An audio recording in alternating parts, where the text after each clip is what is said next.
Okay, try nga natin sa may channel 1. May ilaw pa rin doon, no? Sige nga, natin to. Itong channel 2 naman yung tanggalin natin. Balik natin to channel 1. Okay. Nag-normal. Okay, may problema yung channel 2. Ayan o. Ace ulit. Ace na CE5. Yan, Ace na CE5 na power amplifier. Ito guys, may mga nagtatanong or nagsasabi na parang paulit-ulit na yung video ko sa Ace na CE5, CE7, and then basta yung mga CE series natin. Ang sagot ko dyan, hindi. Iba-iba, syempre bawal yung paulit-ulit kasi madiditik at madiditik ni Meta yan, hindi ni Google yan kapag paulit-ulit yung video na ina-upload mo. At saka hindi naman tayo nandadaya eh. Ayan, ang may-ari nito ay si Sir na taga Baysa Caloocan no? Baysa Caloocan pala. Ayan, pero taga kababayan ko rin, Ilonggo rin, taga Igbaras, Iloilo. Ayan, kalapit bayan ng San Joaquin. Pero dito sila sa may Baysa. Okay, ang issue nito, pinapatibay napatibay sa atin, lalagyan to ng fuse, and then mag-add tayo ng power transistor, and then i-fix bias, and the rest, lahat ng mga pwede natin gawin is gagawin natin, basta tumibay lang daw yung unit ni bossing. Okay, hindi paulit-ulit yung video natin, iba-iba to, hindi naman pwedeng paulit-ulit yung isang video natin eh. Yun, naka-plug in na ito, tingnan nyo, naka-plug in yan doon. Okay, ang nagtataka ko, ba't ayaw siya mag-start? Parang may shorted. Ngayon, alamin natin kung anong channel ito, kung bakit ganito yung sistema niya, bakit umiilaw. Okay, try nga natin sa may channel 1. May ilaw pa rin doon, no? Sige nga, natin to. Itong channel 2 naman yung tanggalin natin. Balik natin to channel 1. Okay. Nag-normal. Okay, may problema yung channel 2. Ayan o, inangat natin to. May shorted or may sira itong channel 2. May shorted or may sira. Ayan, ito yung mission natin for today's video. Sana magawa natin itong unit ni sir. Add ng transistor, lalagyan ng fuse, i-fix bias, tapos i-troubleshoot natin yan. Hanapin natin kung ano yung may shortage dyan, kung bakit kapag nakakabit to is umilaw yung bulb natin, and then ayaw yung mag-start up. Okay, focus tayo sa may channel 2 na agad. Pabaya na lang natin to muna. Ito muna sa channel 2, baklasin natin ito. Nabaklas ko na yung channel 2, and then na-check ko na para wala namang shorted. Ito, naka X100 tayo. Dito pa lang sa may diode, malaman mo na to kung may shorted or wala yung output. Buo naman siya hindi siya short. Kahit dito hindi Ngayon, ito pa, balik rin natin yung test probe natin. Wala talaga siyang short wala, normal siya diba? Kasi kung may shorted yung output, dapat sira to dito. May sira dito na diode. Buo pati yung mga MOSFET buo din. Buo.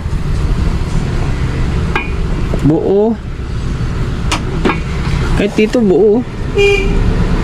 Buo din. Buo. Ba yan? Okay, ang gawin natin, salangan kagad natin to ng biasing. Tanggalin agad natin to. Try natin i-fix bias agad. Tingnan natin kung ano mangyari. Tanggalin ko tong ano bang bali nito? 501, 500 ohms. Lagyan natin ng 20. Try natin ito 20 kung ano mangyari, kung bababa yung ilaw or may pagbabago or may shorted pa rin. Nag-fix bias na ako. 200 ang nilagay natin kasi sinukat ko ito. Pakita ko na nga kagad sa inyo. Medyo bababa yung bias dito sa may stock niya parang 0.25 lang yata, or baka bumaba lang yan. Okay, pakita ko sa inyo ah. Ayan, nag-normal siya. Yung bias dito ay medyo mababa. Hala, sobrang baba naman. Sobrang, ayun oh, nasa, hindi umabot ng 0.24 lang ah. Pero taas natin ng konti, siyempre. Baba siya masyado. Halos magpo 0.25 lang. Ngayon, naglagay ako ng 200 ohms. Yan, 200 ito ah. Dalawang 100 ohms ang pinag-series natin. Okay? So ngayon, balik ko muna ito and then sukatan natin. Okay, balik ko na yung board ng channel 2. And then, kumpara natin yung bias niya. Tignan natin kung mag-normal. Ayan, ang normal siya oh. Wala nang ilaw doon oh. Diba? Ngayon dito, ayun oh, ganda ng bias niya oh. Nasa halos magpo 0.3. Yan naman yung bias laging ginagamit ko eh. Yan oh. Dito yung stock niya. Ayan, medyo mababa na konti. Tama lang yung unang ginawa na, yung nilagay natin na 200 ohms. Kasi magdadagdag pa naman tayo ng output. Okay na. Tanggal na natin yung bias eh. Nawala na yung mag-ilaw-ilaw niya. Fixed bias ko ito. Tapos mag-add tayo ng power transistor. Nag-add na tayo ng power transistor. Kapag mag-add kayo ng power transistor, ay, nakalimutan ko pala. Antik na. Yung bloke pala, magdadagdag kayo ng bloke. Yung sa base, meron ng 10 ohms. Meron ng 10 ohms. Yung sa bloke na lang pala. Huwag nyo kalimutan. 0.33, 0.25, 0.47 pwede dyan. Kalimutan ko lang. Yan na lang pala yung kulang. Pero nakapag-add na ako ng power transistor. Yan. Dito kulang din to. Dadagdagan ko na lang. Huwag nyo kalimutan kasi masasayang lang yung dagdag nyo kung hindi kayo maglalagay ng emitter. Muntik ko na makalimutan. Ayun, nag-fix bias na tayo. Ito. Tapos dito. Dalawang 100 ohms naka-series. Ngayon magdadagdag ako ng ng bloke. Tapos balik natin to. Sabay mag-add na rin tayo ng fuse para mas mabilis yung video natin. And then parang gusto kong lagyan ng fan pa dito isa. Parang gusto kong dagdagan ng fan. Usap na lang kami ni Bossing dito kung sakali. Nagdagdag na ako ng bloke nagdagdag na tayo ng bloke. Eto, medyo awkward man siya tingnan, pero gagawin mo yan. Kasi wala tayong ganitong klaseng resistor. Ang nalagay natin is ganito. Patayo lang, tapos dugtungan nyo lang ng alambre. Tulad niya, no? Yan. Ganyan lang siya. Yan, kompleto na. Tapos, naglagay na rin ako ng fuse. Yan, ganito yung fuse na nilalagay ko. Ang value dito, 15 ampere 15 ampere ang nilalagay natin dito. Yan, 15 ampere yan. Tapos, kung saan ako nagpuputol, negative low, positive low. Negative low, positive low ang nilalagyan ko. Kulay blue and then pula. Yan, negative ito, negative low, positive low, negative blue. Ayan, ganito. Tapos sininang lang natin. Walang fuse to dito wala yan. Kaya kapag nagka-problema yan, masusunog yung board. Okay? Same din dito sa may kabilang channel. Ito, pinutol natin pula. Negative low, positive low ang nilagyan natin ng fuse. And then 15 ampere ang nilalagay ko. 15 ampere lang Okay, ngayon ibalik natin to. Tapos may mga fan naman ako na extra. Lagyan ko na lang din to. Lagyan natin ng extra fan pa dito.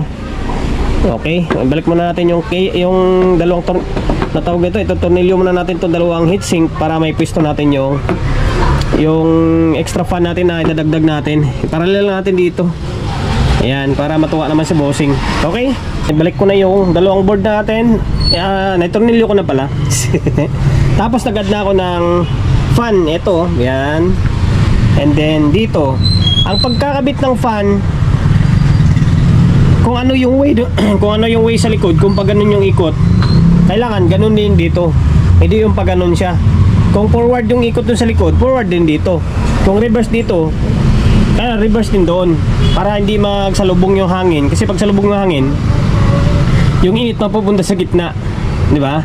Kung forward doon, forward din dito. Kung reverse dito, reverse din doon. Ayan, dalawa na yan ha.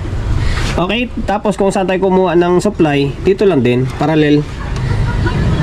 Di ba? Parallel lang din sa isa kasi wala tayong mapagkuha na ng ibang supply. Same din dito, ayan o, nakaparallel lang. Ayan, okay na. Ngayon, pakita ko sa inyo. O, ayan ha. Magana yung dalawang fan ha, dito sa harap oh. Ayan. Gumagana. Okay na. Ngayon maglalagay tayo ng speaker na para matapos ng video natin. Speaker and then audio input. Lagay na ako ng speaker ha. Ayan. Speaker natin doon, dalawang sub. Tapos audio input natin, naka stereo mode tayo. Tapos 220 na natin. Ay naka 220 na yan. Wala na sa may bulb. Okay. Bala ka dyan. Angas talaga niya pag apat yung pan, no? Ganda tingnan. Channel 1. Lakas talaga tumumira yung CE5 na to. Channel 2. Okay, working. Mabos yung music natin.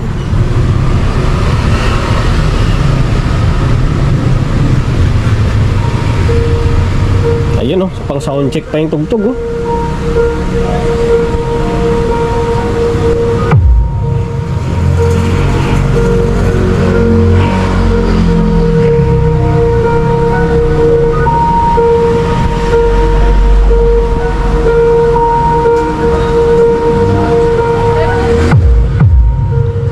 Okay, hanggang dito na lang yung vlog natin. Sana nakapagbigay ideya ulit tayo sa mga kapwa natin technician kung paano patibayin. Ang point na lang natin is paano patibayin yung ACE na CE5, and then kung paano mag fix bias.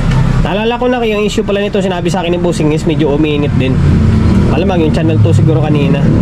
Paano mag fix bias ng CE5, yung value na ginamit ko doon is 200 ohms. Okay, tapos kung paano maglagay ng fuse. Yan. Tapos kung paano mag-add ng cooling system na fan. Bali apat na yung fan niya. Okay, 'di ba? Ayun sir, from Valenzuela, Caloocan. Goods na yung ACE na CE5 mo. Lahat ng request mo sinunod ko na. Nakapag-fix bias na ako. Nag-add na ako ng power transistor. Tapos apat na yung fan niya. Tapos may fuse na yan. May fuse na rin. May promotion bago tayo magtapos. Siyempre, shop natin. Always. Shop natin 8 AM to 8 PM lang tayo ha. Solid G Electronics Repair Shop. And then 61 Don Julio Gregorio Street sa Uyo Road sa Uyo, Quezon City. Social media pages natin, so sa mga hindi pa nakapag-follow, paki-follow, and then siyempre paki-share ng video natin sa my Facebook, YouTube channel. So hindi pa nakapag-subscribe, paki-subscribe, like, share, and then siyempre paki-hit ng bell button sa gilid para updated ka sa mga susunod ng video na i-upload ko. Ingat, God bless, and then peace atin lahat.